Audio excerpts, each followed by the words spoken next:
ప్రభుత్వంలో no schemes, only scams. కూటమి ప్రభుత్వం అధికారంలోకి వచ్చి ఏడాది అవుతోంది. గడిచిన ఈ కాలంలో ఇచ్చిన వాగ్దానాలు నిలబెట్టుకున్న దాఖలాలు ఎక్కడా లేవు. ఎక్కడా స్కీమ్లు లేవు, కానీ స్కామ్లు మాత్రం కావాల్సినన్నున్నాయి. కూటమి ప్రభుత్వంలో తాజాగా జరిగిన స్కామ్ గురించి చెప్పాలి. అదే విద్యుత్ స్కామ్.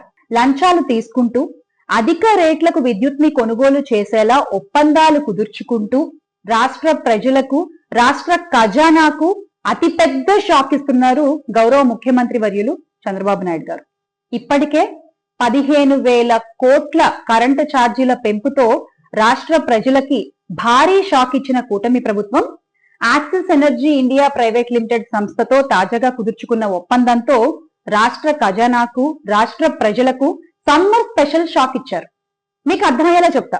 400 మెగావాట్లు అంటే 210 కోట్ల యూనిట్లు ఒక సంవత్సరానికి కొనుగోలు చేస్తున్నారు. ఈ కరెంటుపై గతంలో జగన్మోహన్ రెడ్డి గారు సెకీతో కుదుర్చుకున్న ఒప్పందంతో పోలిస్తే ఒక్కో యూనిట్ కి ₹2.10 అదనంగా ఖర్చు చేస్తున్నారు. దీనివల్ల రాష్ట్ర ఖజానాకి ఒక ఏడాదిలో జరిగే నష్టం 440 కోట్లు. అదే 25 ఏళ్లకి 11,000 కోట్ల నష్టం జరుగుతుంది. అంటే ఈ స్కామ్ విలువెంతండి? 11,000 కోట్లు అన్నమాట.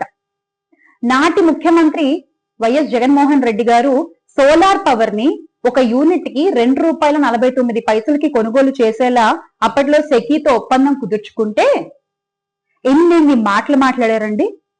ఎన్ని మాటలు అన్నారు. ఒక యూనిట్ ₹1.99 దొరుకుతున్నప్పుడు ఇంత ఖర్చు చేయడం ఎందుకు, ఈ ఖర్చుల వల్ల రాష్ట్రం దివాళా తీసేస్తోంది అంటూ మీరు ఎల్లో మీడియాల్లో యాగి చేయలేదా? ఆయనపై అబద్ధపు ఆరోపణలు చేయలేదా?